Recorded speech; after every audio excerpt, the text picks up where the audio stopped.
E aí galera, tudo bem com vocês? O vídeo de hoje tem como objetivo apresentar como chega cada time que vai disputar a Série A do Campeonato Brasileiro, né? Finalmente o Cruzeiro tá de volta a essa competição. Eu não vou entrar aqui em detalhamentos táticos, em pormenores sobre o elenco, até porque ainda tem um pedaço de janela de transferências aberto e o futebol brasileiro é muito dinâmico, né? Então assim que o Cruzeiro for enfrentando os adversários, a gente vai falando detalhadamente sobre cada um deles. Mas antes do conteúdo em si, eu gostaria de lembrar que esse vídeo é feito com patrocínio da Betfair, que é um site de apostas esportivas extremamente confiável, é patrocinador master do Cruzeiro. Nesse momento a Betfair está oferecendo um bônus para novos clientes de até R$200 em apostas grátis, então clica aí no link da descrição para você fazer o seu cadastro. E se você é cruzeirense e gosta desse mundo das apostas esportivas, eu te recomendo a utilizar a Betfair, que é a única casa de apostas que efetivamente investe no nosso clube. Só lembra de apostar com responsabilidade, né, gente? A aposta tem que ser para se divertir. E começa esse raio-x falando, obviamente, do Cruzeiro, né? Que jogou apenas 10 partidas na temporada até o momento, é o time que menos jogou, tá? A gente só disputou o Campeonato Mineiro, em que caiu na semifinal, perdendo pro América. Pegando aí o retrospecto detalhado, foram 3 vitórias, 3 empates e 4 derrotas, 12 gols marcados e 11 gols sofridos. O treinador era Paulo Pessolano, que comandou o time muito bem na última temporada e garantiu o acesso com o título da Série B. Mas foi embora após a péssima campanha no estadual e dias depois de deixar o Cruzeiro, assumiu o Valladolid, o outro clube do Ronaldo. Quem chegou para comandar o Cruzeiro foi o português Pepa, que até o momento venceu um amistoso contra o Bragantino e um jogo-treino contra o Juventude. O primeiro jogo oficial será na próxima quinta-feira contra o Náutico pela Copa do Brasil. O destaque do Cruzeiro na temporada é Bruno Rodrigues, artilheiro do time com 4 gols em 10 partidas e que distribuiu também 2 assistências. Após se destacar na Série B, ser pouco aproveitado no São Paulo e passar pelo Famalicão de Portugal, vai ter a primeira chance de jogar de verdade um Brasileirão. O objetivo do clube, segundo as palavras do próprio treinador, né, é ter uma vaga nas competições continentais, o que casaria com aquele objetivo que foi passado pela diretoria, né, de ficar ali em 12º para cima, que daria uma vaga pelo menos na Copa Sul-Americana. É fato que o Cruzeiro é um time que corre sim risco de rebaixamento, mas como vocês vão ver aqui durante o vídeo, quase todo mundo corre. Indo por ordem alfabética, o América foi finalista do Campeonato Mineiro, tirou o Cruzeiro na semifinal, perdeu a decisão para o Atlético Mineiro e começou muito bem a Copa Sul-Americana goleando o Peñarol. Na Copa do Brasil passou apertado por Tocantinópolis e Santa Cruz, mas segue vivo na competição. Considerando toda a temporada, até o momento são 15 jogos, com 9 vitórias, 4 empates e 2 derrotas, marcou 27 gols e sofreu 14. O artilheiro do time na temporada é o Wellington Paulista, com 6 gols marcados em 10 jogos. O irônico é que ele é reserva, ele só começou 2 partidas no ano, até porque está às vésperas de completar 40 anos. O América tinha a fama de ser o time que toda vez que disputou a Série A de Campeonato Brasileiro era imediatamente rebaixado para a Série B. Desde que eles subiram da última vez, conseguiram quebrar essa maldição, né, fazer 2 temporadas ali do meio de tabela para cima, e é a expectativa do América esse ano de novo, né? O time tá bem ajustado, foi bem no Campeonato Mineiro. Já o Atlético Paranaense sonha bem mais alto, né? Na última temporada eles não conquistaram nenhum título, mas foram vice-campeões da Libertadores, perderam a decisão para o Flamengo. E quando a gente olha aí nos últimos 5 anos, eles ganharam 2 vezes a Copa Sul-Americana e ganharam a Copa do Brasil. O treinador atualmente é Paulo Turra, que era auxiliar técnico do Filipão nos últimos anos, e o engraçado é que o Filipão segue figurando ali no banco de reservas como diretor do Furacão. O clube está invicto na temporada com 18 jogos, 15 vitórias e 3 empates. Fez 39 gols, sofreu 9 e foi campeão paranaense. O artilheiro da temporada é o Pablo, que em 17 jogos soma 9 gols e 2 assistências. Ele está substituindo bem o Vitor Roque, né, que é o dono da posição, mas jogou mais pela seleção do que pelo clube até o momento. E eu só não digo que o Atlético Paranaense é um candidato ao título brasileiro, porque normalmente o clube foca mais nas competições de mata-mata, né? Prefere dar um foco maior para as taças, para a Libertadores, para a Copa do Brasil, mas eu acho que se o Atlético Paranaense disputasse o Brasileirão a sério mesmo, poderia chegar, porque é um time que tem ali uma estrutura de algumas temporadas, tem bons talentos, conseguiu tirar o Vitor Roque daqui naquele vacilo absurdo do Cruzeiro, né? Tem muita qualidade aí. Já o Atlético Mineiro entra aí no Campeonato Brasileiro num clima de indefinição, né? O treinador criticou publicamente a diretoria por ter negociado alguns atletas, não ter contratado os reforços que ele queria, mas a verdade é que os objetivos do Atlético Mineiro foram cumpridos até o momento. Foi campeão mineiro para cima do América, está na fase de grupos da Libertadores, mas o Eduardo Cudê parece em rota de colisão com a diretoria. Até o momento o Atlético jogou 17 partidas com 11 vitórias, 4 empates e 2 derrotas. Foram 28 gols marcados e 12 sofridos. O principal jogador do time é o Hulk, artilheiro com 13 gols em 14 partidas e contribuiu também com 2 assistências. Ele tem feito boa parceria com o Paulinho, que chegou nesse ano vindo do Bayer Leverkusen. A folha salarial do Atlético Mineiro é de time que tem como expectativa brigar pelo título, pegar na pior das hipóteses uma vaga direta na Libertadores. Não foi isso que aconteceu na última temporada, tem muitas informações de que a situação financeira do clube não é muito, digamos assim, saudável, né? Enfim, vamos aguardar aí o que é que vai acontecer. O Bahia voltou para a Série A envolto em muita expectativa com os investimentos lá do Grupo City. É verdade que deu umas patinadas nesse início de temporada, né? Acabou não se classificando aí para o mata-mata da Copa do Nordeste, mas no Campeonato Baiano os comandados de Renato Paiva cumpriram seu papel, vencendo o Jacuipense na decisão. O Bahia segue vivo na Copa do Brasil, passou pelo próprio Jacuipense e pelo Camboriú. São 23 jogos até aqui, com 13 vitórias, 4 empates e 6 derrotas, 34 gols feitos e 28 sofridos. O artilheiro do Bahia na temporada é Everaldo, que soma 9 gols e 3 assistências em 21 jogos. O centroavante de 31 anos, que se destacou na Chapecoense em 2019, foi repatriado após 3 anos no Japão. Todo time que vem da Série B tem como primeiro objetivo permanecer na elite, né? A situação do Bahia pode parecer um pouco diferente porque eles fizeram muitos investimentos, contrataram alguns jogadores que eu acho bem interessantes de fato, mas a faixa de tabela que o Bahia briga não é muito diferente do Cruzeiro, não. E outra SAF, né? O Botafogo ficou abaixo da expectativa aí no campeonato estadual, não conseguiu vaga ali para as semifinais, né? Acabou indo jogar a Taça Rio, que é uma espécie de troféu em confidência, né? Aquele campeonato para quem não conseguiu se classificar, mas cumpriu a obrigação, bateu o Audax e garantiu o título da Taça Rio, que dá também vaga na próxima Copa do Brasil. O Botafogo segue vivo no mata-mata nacional e o time do português Luiz Castro entrou em campo 18 vezes com 10 vitórias, 4 empates e 4 derrotas, 33 gols feitos e 14 sofridos. O grande nome do time é Tiquinho Soares, artilheiro no ano com 8 gols em 13 partidas. Ele também deu 2 assistências no período e recuperou o bom futebol dos tempos de Porto. O Botafogo tem alguns jogadores interessantes, né? Contratou muita gente, especialmente na última temporada, e esse ano foi um pouco mais modesto no mercado, mas tem uma estrutura, uma base de time que deve lhe garantir uma vaga ali nas competições continentais, seja Libertadores, seja Sula. Inclusive esse é um desafio do Botafogo, né? Conseguir se equilibrar entre 3 competições. O Corinthians, que vai ser o nosso primeiro adversário no Brasileiro, né? Domingo, 4 horas da tarde na Neoquímica Arena, é um time que vem com problemas antigos, né? Se a gente observa bem, é uma base de time mais envelhecida, tem muitos jogadores de qualidade, mas que já passaram o auge. Caiu nas quartas de final do Paulistão, perdendo nos pênaltis para o Ituano em casa, mas se recuperaram aí na última partida, vencendo o Liverpool no Uruguai pela Libertadores. O time de Fernando Lázaro tem 14 jogos na temporada, com 7 vitórias, 5 empates e 2 derrotas, são 23 gols feitos e 11 sofridos. Roger Guedes é o principal nome do Corinthians no ano, com 10 gols e 1 assistência em 14 jogos. Ele foi um dos artilheiros do Paulistão, tá jogando ali como um ponta esquerda. O craque do time mesmo é o Renato Augusto, mas tá lesionado. O elenco do Corinthians é bom, tem todos os elementos aí para brigar na parte de cima da tabela. É fato que tem alguns jogadores mais experientes, mas tem um pessoal com uma idade mais mediana, mais jovem, né? Yuri Alberto, Roger Guedes, Fausto Vera,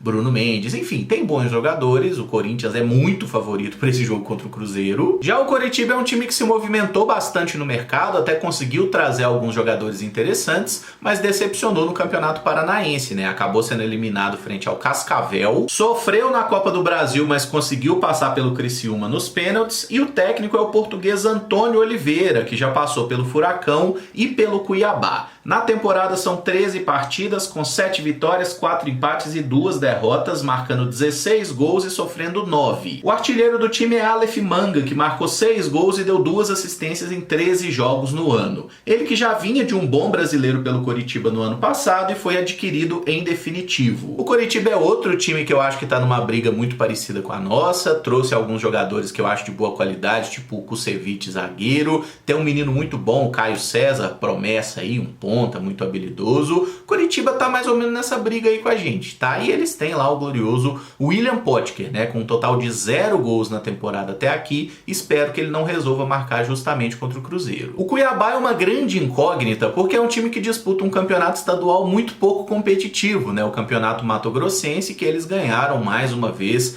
com o pé nas costas, invictos, enfim. Na Copa do Brasil, o Cuiabá fez feio, caindo aí para o São Raimundo de Roraima, e na Copa Verde foi eliminado pelo Goiás na semifinal. O técnico é o português Ivo Vieira, que em 19 partidas tem 15 vitórias, 2 empates e 2 derrotas, 44 gols feitos e 11 sofridos. O goleador do time é Isidro Pita, paraguaio que em 17 jogos no ano soma 7 gols e 6 assistências. Nos jogos decisivos ele não foi bem, inclusive foi expulso contra o Goiás na Copa Verde e com 1 a menos o time tomou os 2 gols e foi eliminado. O Cuiabá está no 3º ano seguido na elite do Campeonato Brasileiro, né? Muita gente achou que ia subir e cair de imediato, mas eles estão conseguindo ficar. Ano passado foi 16º, né? O primeiro time fora do Z4, mas se salvaram e para essa temporada trouxeram alguns jogadores, fizeram aí um bom campeonato estadual, mas nas competições mais difíceis, né? Acabaram não fazendo aí um grande trabalho. Veremos como vai ser na Série A, é totalmente incógnita. E quem diria que a gente também poderia falar isso pro Flamengo, né? Um time que tem o melhor elenco do futebol brasileiro, acho inclusive o melhor elenco da América do Sul, e nesse início de temporada conseguiu já perder 5 títulos, velho, é um negócio absurdo. Eu tô gravando o vídeo no dia que o Flamengo demitiu o Vitor Pereira, que em 21 jogos na temporada teve 12 vitórias, 2 empates e 7 derrotas. 39 gols feitos e 25 sofridos. O time perdeu Supercopa do Brasil, Mundial de Clubes, Recopa Sul-Americana, Taça Guanabara e Campeonato Carioca. O artilheiro do Flamengo é o centroavante Pedro, autor de 14 gols em 15 partidas. Ele também contribuiu com 3 passes para gol e é um dos poucos que se salvou nesse início de ano conturbado. É aguardar quem vai ser o próximo técnico do Flamengo, mas certamente eles vão estar envolvidos ali na briga pelo título, porque o elenco é extremamente qualificado, né? Então mesmo um treinador que seja ruim, que eventualmente até atrapalhe, o Flamengo ainda vai brigar lá em cima. É praticamente impossível imaginar um cenário diferente desse, porque os caras têm qualidade demais, velho, é ridículo. E o Fluminense chega grandão aí pra disputa do Brasileiro, justamente por ter acabado de sapecar um 4-1 pra cima desse mesmo Flamengo,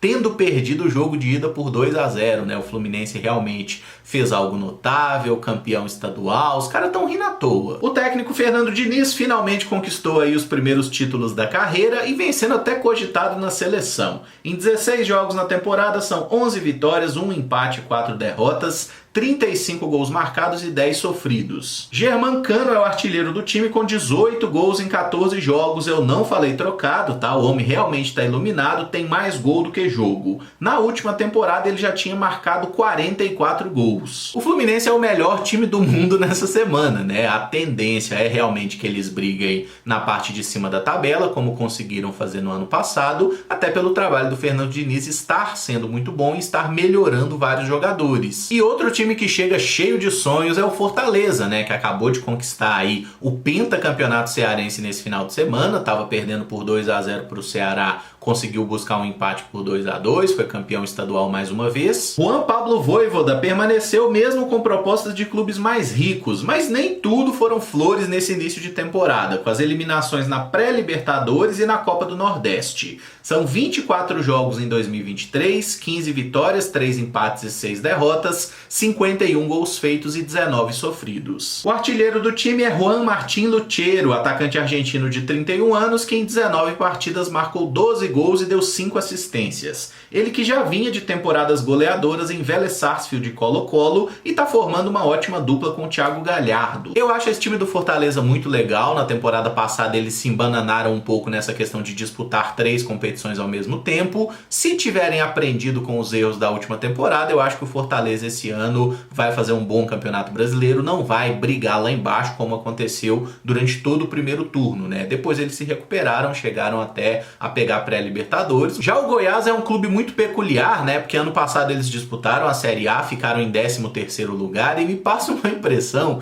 de que o Goiás meio que todo ano fica em 13º lugar no Brasileiro, né? Não é o caso, 2021, por exemplo, eles até disputaram a Série B e enfrentaram o Cruzeiro, mas o Goiás é um time que tem um certo dom para ocupar uma posição ali de meinho de tabela de Brasileiro, só que eles acabaram de perder o campeonato estadual, venceram o Atlético Goianiense por 3-1, mas perderam nos pênaltis, e eles já tinham sido eliminados da Copa do Brasil pelo Águia de Marabá, também nos pênaltis. Por isso, o Guto Ferreira foi mandado embora após 25 partidas, 16 vitórias, 6 empates e 3 derrotas, 44 gols feitos e 16 sofridos. O goleador na temporada é Nicolas, o Cavani do Cerrado, que soma 8 gols e 3 assistências em 22 partidas. O time segue aí com algumas figurinhas carimbadas, tipo o goleiro Tadeu e o lateral Apodi. O Goiás está na decisão da Copa Verde, mas mandaram o Gordiola embora, né? Eu realmente não tenho acompanhado os jogos do Goiás para dizer como é que o time tá jogando, se tá jogando bem, se tá jogando mal, mas assim, foram 2 eliminações nos pênaltis,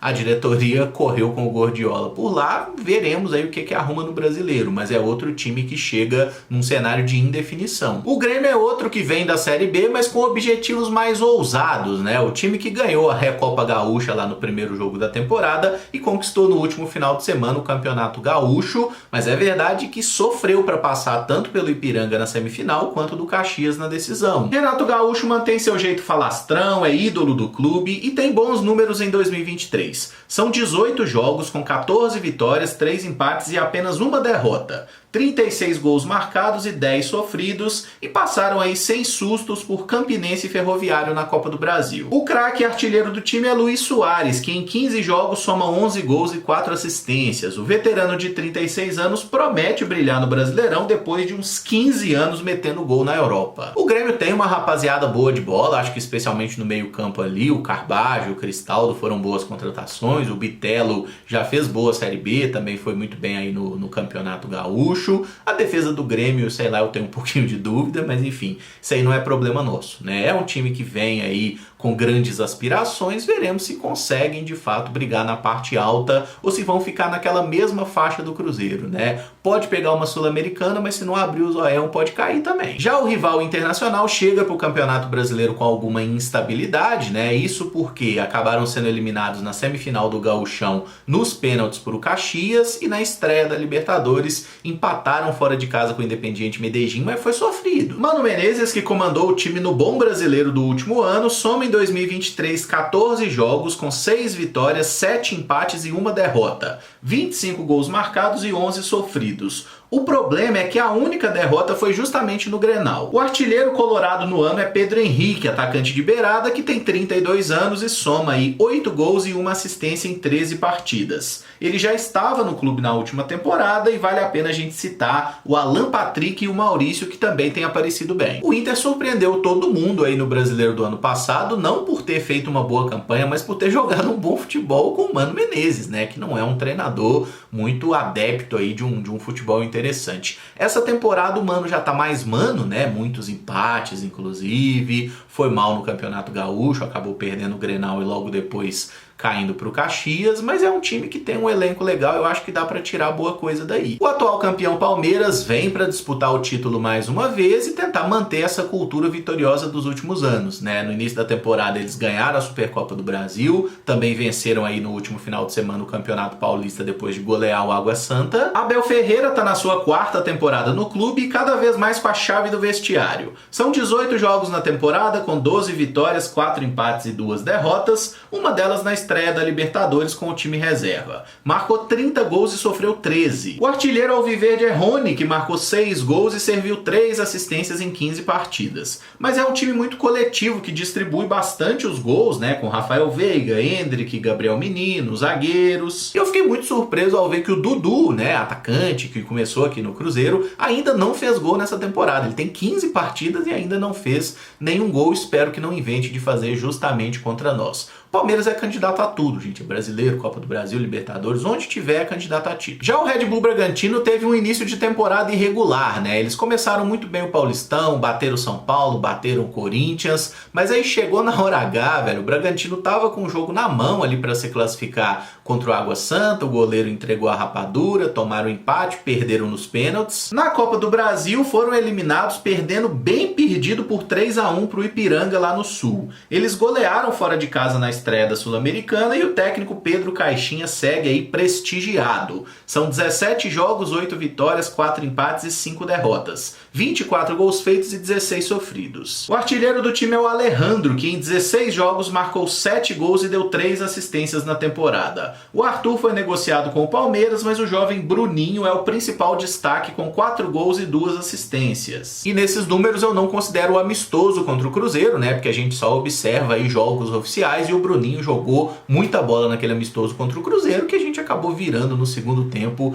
e vencendo de uma forma até surpreendente. O Bragantino tem um elenco muito jovem, muita força física, é um time bem intenso. Veremos como é que vai ser esse desdobramento aí em várias competições, mas eu acho que é um time que vai fazer um bom campeonato brasileiro, bem melhor do que foi ano passado com o Barbieri. O Santos foi uma das principais decepções aí no primeiro semestre, porque fez um campeonato paulista horroroso, não conseguiu passar para a fase de mata-mata, perdeu feio pro Ituano no jogo decisivo inclusive, mas eu acho que a galera tá criando uma certa tempestade em copo d'água aí, porque a situação do Santos não é tão ruim quanto parece não. O técnico Odair Hellmann soma até o momento 15 jogos com 6 vitórias, 5 empates e 4 derrotas, 19 gols feitos e 17 sofridos. Os números não são bons, mas o Santos tá vivo na Copa do Brasil e estreou ganhando fora de casa na Sul-Americana. O bom do time é o atacante Marcos Leonardo, que soma 6 gols e 2 assistências em 14 jogos na temporada. No ano passado, o moleque da Vila já tinha marcado 21 gols. Eu acho o Marcos Leonardo muito bom atacante, até postulante aí à artilharia do Campeonato Brasileiro, mas é claro que depende do desempenho coletivo, né? Só que a parte que eu digo que a galera,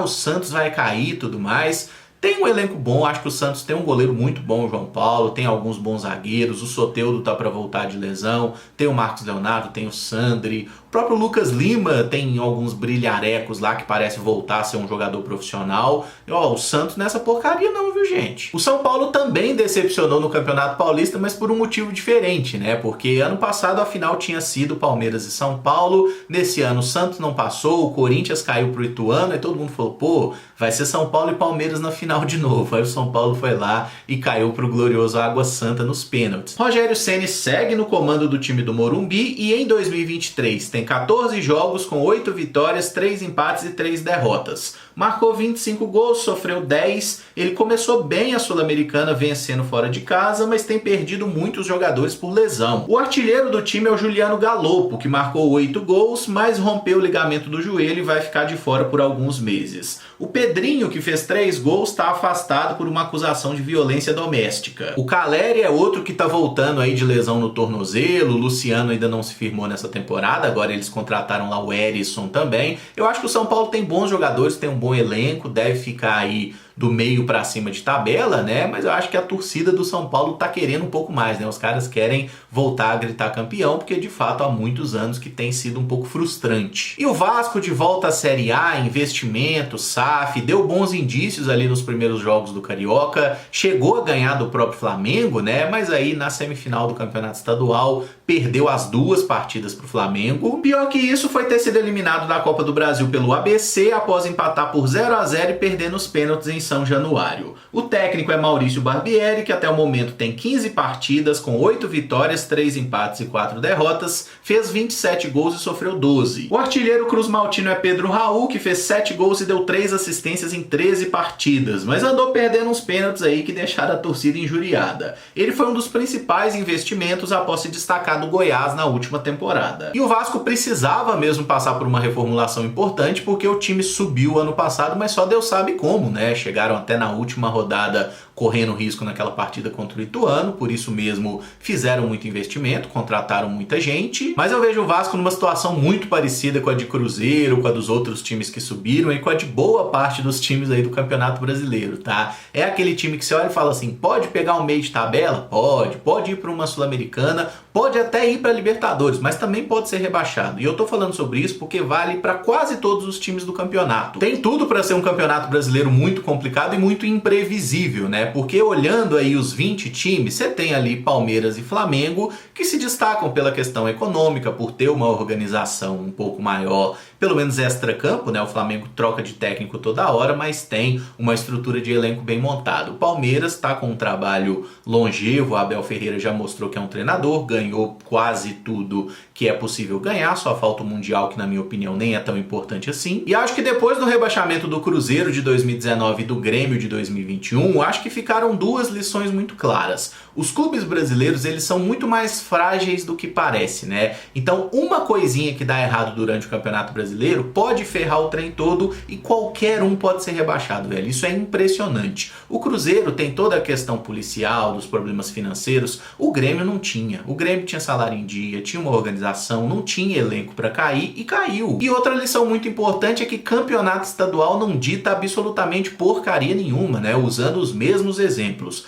Cruzeiro em 2019, campeão mineiro, chegou para a estreia do Brasileiro contra o Flamengo invicto na temporada, invicto também considerando os jogos de Copa Libertadores. O Grêmio em 2021, campeão gaúcho também, caiu. E falando especificamente do Cruzeiro, né, muitos comentaristas apontando, não, o Cruzeiro é candidato ao rebaixamento e tal. Gente, quase todo mundo tá? O rebaixamento ele não tá muito distante, até porque a gente tem nesse Campeonato Brasileiro muitas camisas importantes e é praticamente certo que um ou dois ou até mais times grandes vão ser rebaixados. Eu só espero que não seja a gente, que esse abacaxi fique para outro. Realmente não vejo nenhum motivo para ficar sofrendo por antecipação. O Cruzeiro tem problema, os outros times também têm. Não tem nenhum time que chegue de forma inquestionável. Pô, o Atlético Paranaense tá invicto. Legal, tá invicto, mas não conseguiu ganhar do Cascavel em casa no último jogo. É tentar aproveitar bem o mando de campo, se porventura conseguir uma sequência ali de vitórias, ver que o adversário tá mais fragilizado,